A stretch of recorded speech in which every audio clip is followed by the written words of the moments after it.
It's Thursday, April 16th, 2009. You're watching the Morning Swim Show brought to you by Tier, always in front. Hello, everyone. I'm your host, Peter Busch, and joining us on the show today will be Rich DeSelm, the head swimming coach at the University of North Carolina.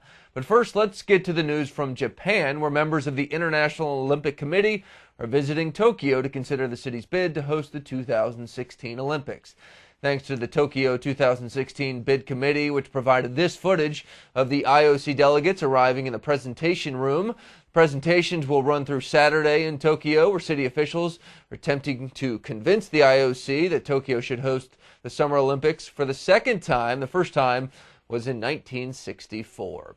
Also taking place in Japan right now is the country's long course nationals, which is also serving as the World Championship selection meet.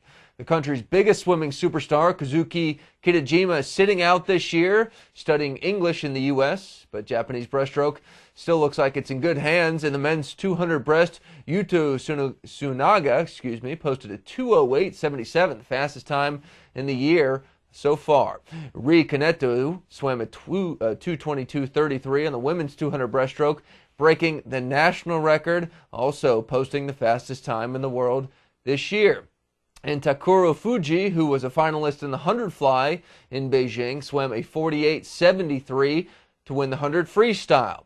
In South Africa, the third day of the finals is underway. Two finals to look out for in the men's 200 freestyle. We expect Jean Besson to post one of the fastest times of the year so far. Also in the women's 800 free, Natalie Dutoit, the Paralympic gold medalist who competed in the regular Olympics in the 10K open water event, and Wendy Trott, the NCAA champion in the 1650 a few weeks ago. They'll go head-to-head.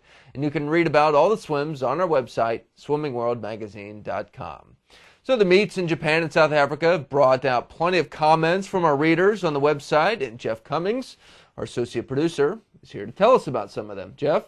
Well, Peter, it's really interesting to see what these people think about all these guys swimming fast around the world. And in South Africa, we've had some good swims from Cameron Vanderburg. And one of the comments we have is from one of our readers who goes by BT22. And he writes, nearly sub 1 minute for Vanderburg. Very solid, but a far cry from 56 short course, really, which he swam last winter and setting world records. Hopefully we'll see some more heat from him this summer. Okay, what's next here? Well, there also have been some multiple comments. People are confused about the name Schoeman, which we know is Roland Schoeman. And then there's also a couple of other Schoemans, Henry and Rion, who are also swimming in the meet. And people are thinking that all three of these people are related.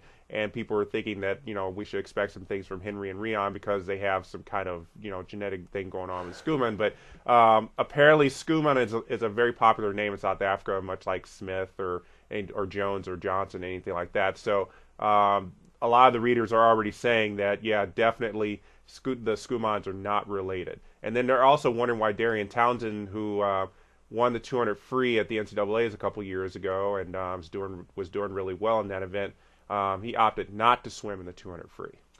That one I think I can answer. Darian doesn't like the long course 200 free as much as he likes the short course. Now, you'll see that a lot with swimmers where, like if they're really good at the short course 200 yards, they prefer the next race down in terms of distance in meters. So Darian's favorite is probably the 100 meters in long course. That's my take on that one. Any more?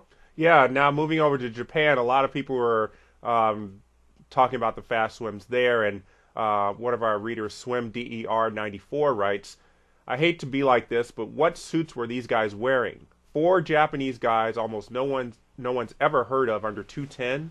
Kaneto moving from 3rd nationally to 3rd all-time ahead of Amanda Beard and Mirna Jukic. Sick fast. And I kind of agree with that. It's really fast. Well, we've heard of them now.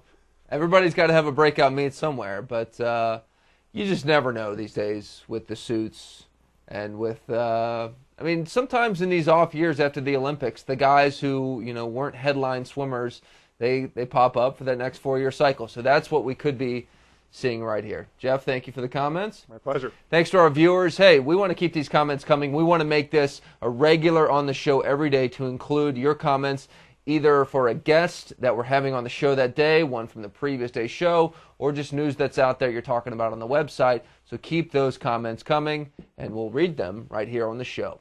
Let's take a quick break. When we come back on the Morning Swim Show, we'll talk to Rich DeSelm from the University of North Carolina. Hey, Lonnie. What's with the chimps? They're grease monkeys. I love them. Yeah. I bought a case of Castrol Edge and they just showed up. Made me